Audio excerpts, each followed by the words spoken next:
अरे बच्चों, इसके पहले हमने वीडियो और अपने नोट्स भी तुमको दिए हैं, उनसे लिखिए। और आज हम समझा रहे हैं, 27 तारीख है, पाठ वही है जीवों में जनन। अलैंगिक जनन पढ़ा रहे हैं, इसमें हम तुमको बता रहे हैं कि एक ही जनक की जरूरत होती है। अलैंगिक जनन में ध्यान रखिए, एक ही जनक की जरूरत होती है। पत्र प्रकंदों द्वारा इसमें बताया गया कि वे कलिकाएं जिनमें खाद्य पदार्थ संचित रहता है पत्र प्रकलिकाएं कहलाती हैं। ये कलिकाएं मात्र पौधे से टूटकर अलग हो जाती हैं और अनुकूल मौसम में इनमें अपस्थानिक जड़ें निकल आती हैं, जो इनमें इनके वृद्धि में सहायक होती हैं, जैसे कि खट्टी बूटी में। यानी पत्र प्रकलिकाएं जो होती हैं, किसी पौधे के तने में छोटी छोटी कलिकाएं होती हैं और वो ग्रोथ करती हैं। ग्रोथ करने के बाद वो टूट जाती हैं और टूट करके जमीन में रहती हैं। जैसे अनुकूल वातावरण आता है, उनसे नया पौधा उत्पन्न हो जाता है। फिर आता है पत्तियों में, यानी पत्तियों के भी द्वारा पौधे उत्पन्न होते हैं। कुछ पौधों की जो पत्तियां होती हैं वो खाद्य पदार्थ संचित करके मांसल हो जाती है, मांसल का मतलब मोटी हो जाती है।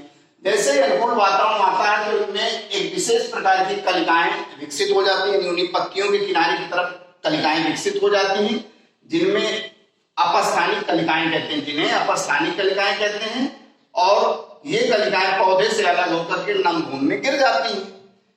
और जैसे अनुकूल वातावरण आता है तो इनसे नया पौधा उत्पन्न होता था। जैसे कि आप लोगों ने देखा होगा कि गमले में लगा हुआ अजूबा पौधा होता है, उनमें पेड़ की पत्तियां होती हैं और पत्तियां गिर जाती हैं। गिरने के बाद जब जमीन में होती है तो नमी पा करके उनसे बहुत सारे पौधे उत्पन्न होता है।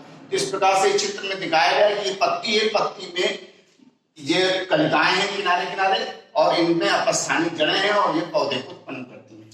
अब प्रश्न उठता है कि अलैंगिक जनन से लाभ क्या होता है। पहले बात कहा गया, उत्पन्न संतान जो होती है वो जनक के समान होती नहीं, जैसा उसका जनक होता है वैसे ही संतान होती। दूसरा बात कहा गया कि संतति कोशिका में गुणसूत्रों की संख्या जनक के समान होती नहीं, जितने गुणसूत्र उसके जनक में होंगे उतने ही गुणसूत्र उसकी संतति यानी जो नई कोशिका बनेगी। तीसरी बात कहा गया कि यह जनन एक ही जनक के द्वारा होता आता है, जनन की संभावना अधिक होती है। इसमें जनन क्षमता अलैंगिक जनन में ज्यादा होती है। कुछ हानियां भी हैं, जहां लाभ है हानियां हैं। कहा गया है कि इनमें जो संतति कोशिका होते हैं दुर्बल होते हैं, कमजोर होते हैं अलैंगिक जनन। फिर अगली बात कहा गया कि संतति जीवों में कोई नए लक्षण उत्पन्न नहीं होते। नए लक्षण उत्पन्न होने का सवाल ही नहीं, क्योंकि जो डीएनए उनमें जनक में है वही डीएनए उनमें संतान में जाता है।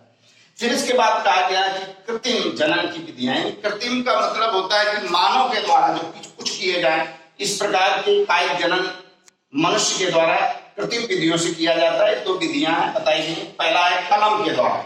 हम आप सभी लोग ये कहते हैं कि देखिए गुलाब के पौधे लगाते हैं घरों में, गमले में, तो उसमें क्या करते हैं, इस विधि में जनक के पौधे की कोई भी पुरानी शाखा जो मजबूत है उसको जो है कलम बना लेते हैं, जैसे यहाँ पर दिखाया गया। और फिर उसको अनुकूल वातावरण जैसे आता है, मौसम आता है, तो गमले में हम लगा देते हैं।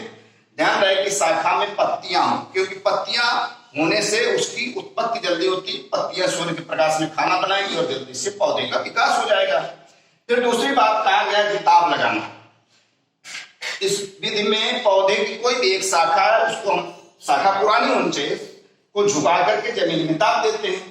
फिर दबे स्थान पर दबाने से पहले थोड़ा सा छील लेते हैं, उसका जो फ्लोएम भाग होता है उसको छील लेते हैं। फिर मिट्टी में दाब देते हैं। फिर धीरे धीरे अनुकूल वातावरण प्रदान करते हैं। उसमें दाबने पर मिट्टी देते हैं, नमी देते हैं।